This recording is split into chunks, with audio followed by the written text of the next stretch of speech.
Guðspjallið skrifar Guðspjallamaðurinn Lúkas.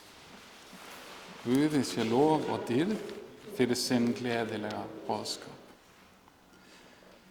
Guðspjall þessa drottins dags að finna í Lúkas og Guðspjalli kafla 10, versum 23 til 37. Og hann sneri sér að lærisveinum sínum og sagði við þá einslega: Sæl eru þau augu sem sjá það sem þið sjáið. Því að ég segi yður, margir spámenn og konungar vildu sjá það sem þér sjáið, en sáu það ekki, og heyra það sem þér heyrið, en heyrðu það ekki. Lögvitringur nokkur sté fram, vildi freista hans og mælti: Meistari, hvað á ég að gjöra til þess að öðlast eilíft líf? Jesús sagði við hann: Hvað er ritað í lögmálinu? Hvernig lestu? Hann svaraði: Elska skalt þú drottinn Guð þinn af öllu hjarta þínu, allri sálu þinni, öllum mætti þínum og öllum huga þínum og náunga þinn eins og sjálfan þig. Jesús sagði við hann: Þú svaraði rétt, gjör þú þetta og þú munt lifa. En hann vildi réttlæta sjálfan sig og sagði við Jesú: Hver er þá náungi minn? Því svaraði Jesús svo: Maðurinn okkur fór frá Jerúsalem ofan til Jerikó og féll í hendur ræningjum. Þeir flettu hann klæðum, börðu hann, hurfu á brott síðan og létu hann eftir dauðvona. Svo vildi til að prestur nokkur fór ofan sama veg og sá manninn en sveigði framhjá. Eins kom Levita þar að, en hann sá og sveigði framhjá. En samverinn okkur var á ferð, kom að honum, og hann sá hann, kenndi hann í brjóstum hann, gekk til hans, batt sár hans og hellti í þau við smjöri og víni. Og hann setti hann á sinn eigin eik, flutti hann til gistihús og lét sér annt hann. Daginn eftir tók hann upp 2 denara, fékk gestgjafanum og mælti: Lát þér annt hann og það sem þú kostar meiru til skal ég borga þér þegar ég kem aftur. Hver þessara 3 sýnist þér hafa reynst náungi þeim manni sem féll í hendur ræningjunum? Hann mælti: Sá sem miskunnaverki gjörði á honum. Jesús sagði þá við hann: Far þú og gjör hið sama. Þannig hljómar hið heilaga Guðspjall. Lof sé þér Kristur. Við höfum heyrt 2 sögur úr Biblíunni. 2 sögur sem að mörgu leyti eru andstæður hver við aðra. Fyrri sagan sagði frá 2 sonum Adam og Evu, þeim Kain og Abel. Báðir báru þeir fórn fram fyrir Guð, Kain af ávöxtum jarðarinnar og Abel af sauðfé hjarðar sinnar. Og sérstaklega þá tekið fram að Abel fórnaði af frumburðunum og af feiti þeirra, og það var reyndar síðar að ákvæði í lögmálinu að það ætti að gera. Í bréfinu til Hebrea í Nýja testamentinu kemur einnig fram að þegar Abel bar fram sína fórn, þá gerði hann það í trú og trausti til Guðs. Af trú bar hann fram fórn sína. Það er ekkert sagt um Kain í þeim texta, en það kemur fram í frásögninni í 1. Mósebók sem við lásum að hann var fljótur til þess að öfunda og hata bróður sinn.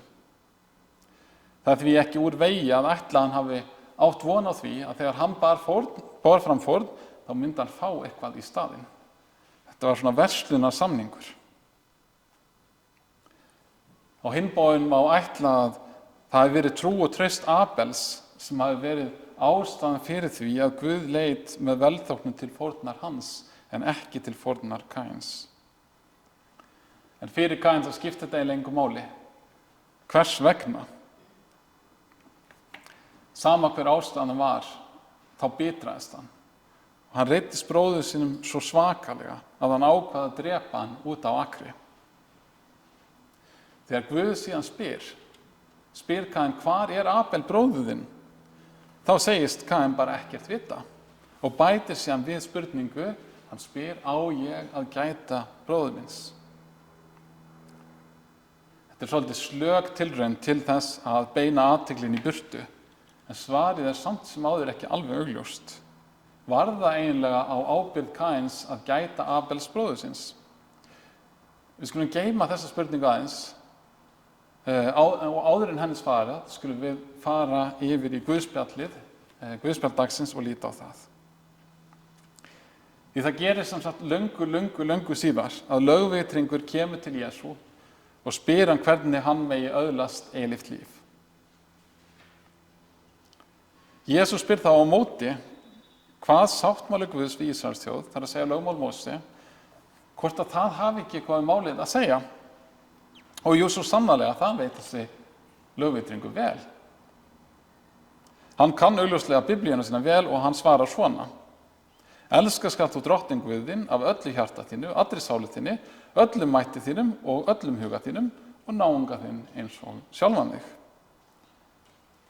Bara dálítið gott svar, það ekki? Þetta er kjarninn sem lögmálið allt snýst um. Jesús segir það sjálfur í 22. kafla Matteusarguðspjallsins, þegar annar lögvitringur spyr hann hvað sé æðsta boðorðið. Allt lögmálið og spámennirnir hvíla á þessum tveimur boðorðum, að við eigum að elska Guð og við eigum að elska náungan. Það er ekki nóg með það að allt lögmálið hvíla á þessum boðorðum, heldur þetta líka boðorð sem að við skiljum. Við eigum að koma fram við Guð og náungan af kærleika. Er ekki bara hægt að hafa þetta það einfalt? Við erum ekki að segja eitthvað meira. Til hvers eru öll þessi boðorð? Til hvers eru allar þessar reglur? Er eitthvað þörf fyrir það? Er ekki bara hægt að hafa þetta einfalt? Þú skalt elska Guð og náungan. Þetta er hlutur sem að nútíma manninum líkar vel.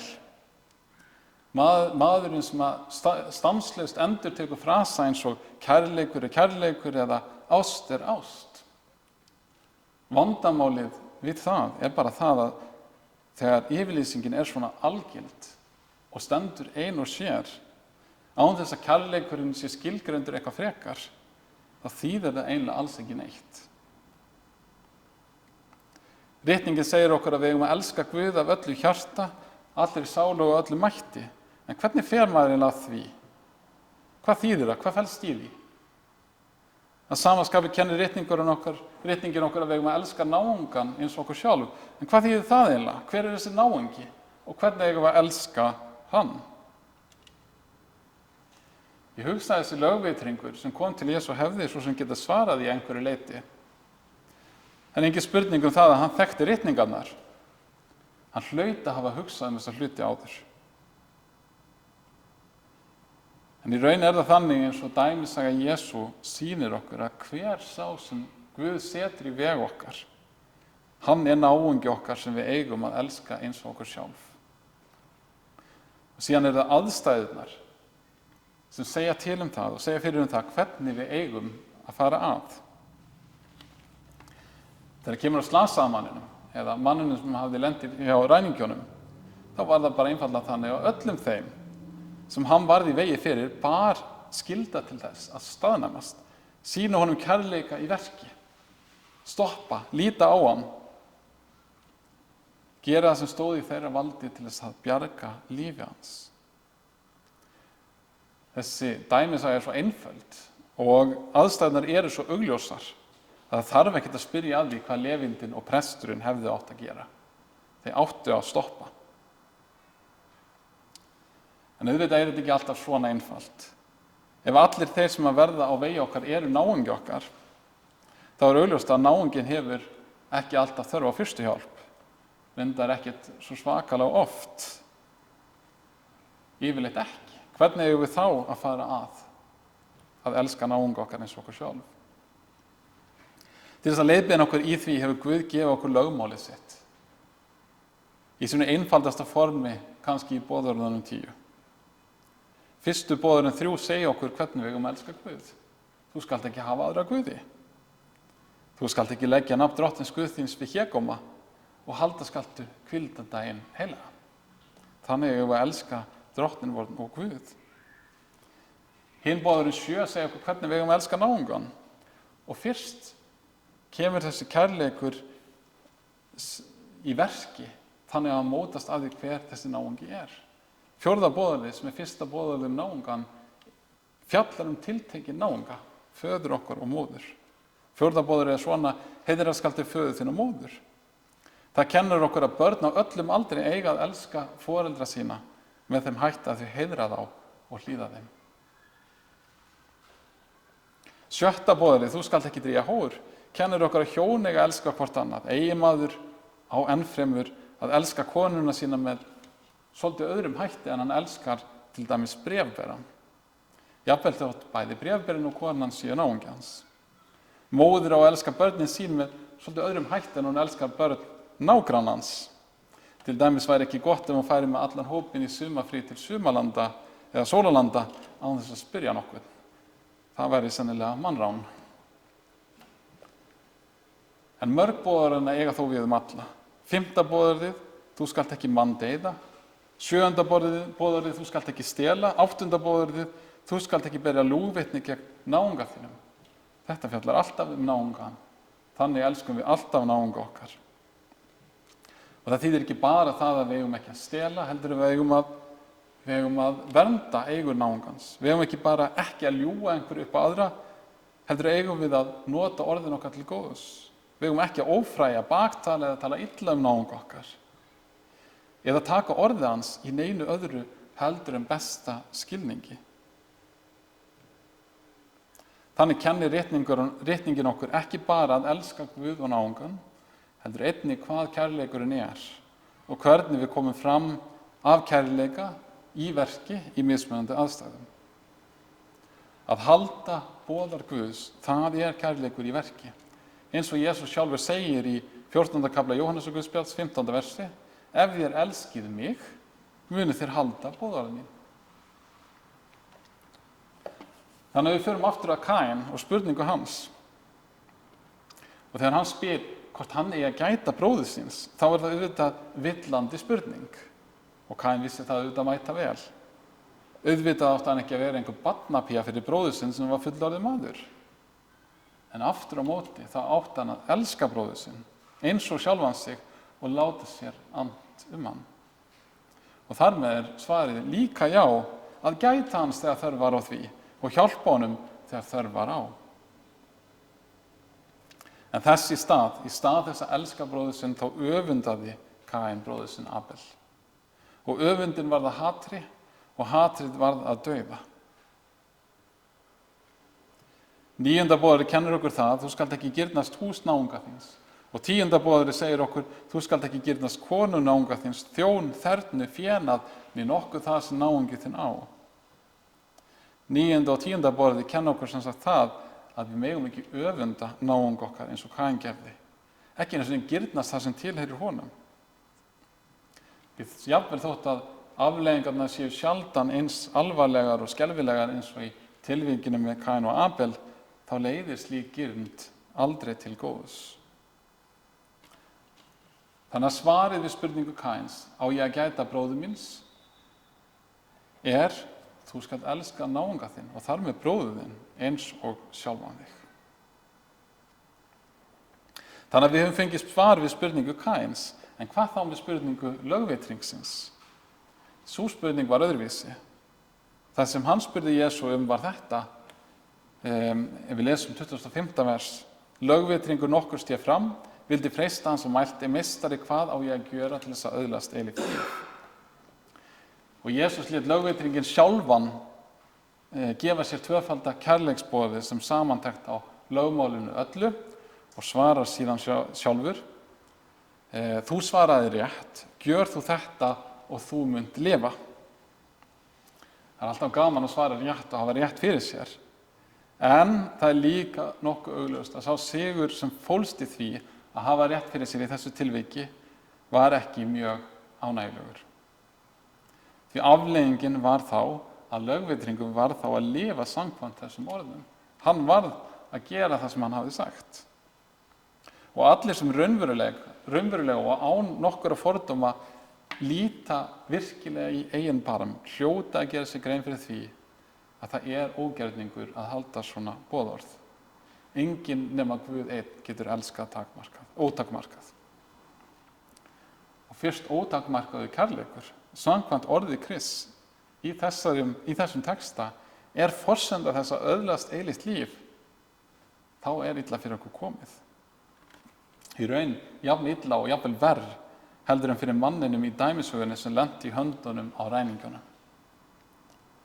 Og þá það sennilega þannig að ef við eigum að líkja okkur við einhvern í dæmisögunni, þá það maðurinn sem lenti í höndunum á ræningjunum. Það sá sem líkist okkur mest. Lögmál Guðs sem hefði átt að hjálpa okkur með að kenna okkur kærleika hefur í stað þess að hjálpa okkur sært okkur og sýnt okkur veikleika okkar. Við erum lifandi en samt sem áður dauðvona eins og maðurinn í dæmisögunni. Og það eru ýmsir sem ganga framhjá. Prestar og levítar geta ekki hjálpa okkur með að kenna okkur munin á réttu og röngu. Því hvað hjálpar okkur einlega að vita hvað sé gott og rétt ef við getum ekki farið eftir því? Hvað hjálpar okkur að vita hvað kærleikur ef við getum ekki elskað fullkomlega? Eins og tvöfalda kærleiksboðorðið krefst af okkur. Hefði þá ekki bara verið betra að vera óvitandi, sæll og glaður? Ignorance is bliss, eins og þeir segja á ensku. Þar sem við nú liggjum dauðvona í syndum okkar, kemur hinn miskunnsami samveri gangandi. Þessi miskunnsami samveri engin annar en Kristur sjálfur. Hann nemur staðar, hann kennir í brjóstum okkur.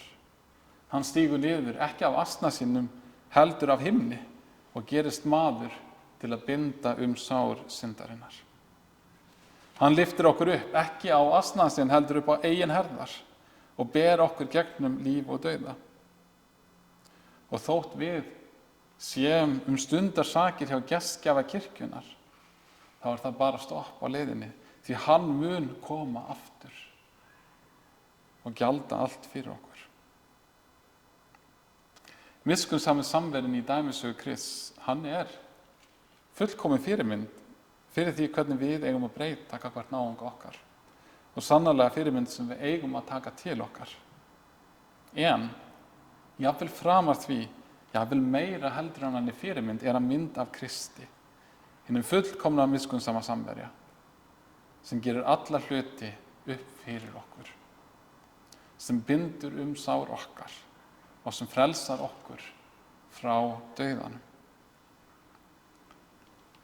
Okkar mikla von sem sagt ekki að hafa miskunnsama samverjan sem fyrirmynd, þótt við eigum sannarlega að gera það, heldur okkar mikla von miskunnsami samverjinn sjálfur, Jesús Kristur, drottinn vor. Dýrið sé Guði, Föður sínu og heilögum anda, svo sem var í upphafi enn og verða mun aldir alda. Amen.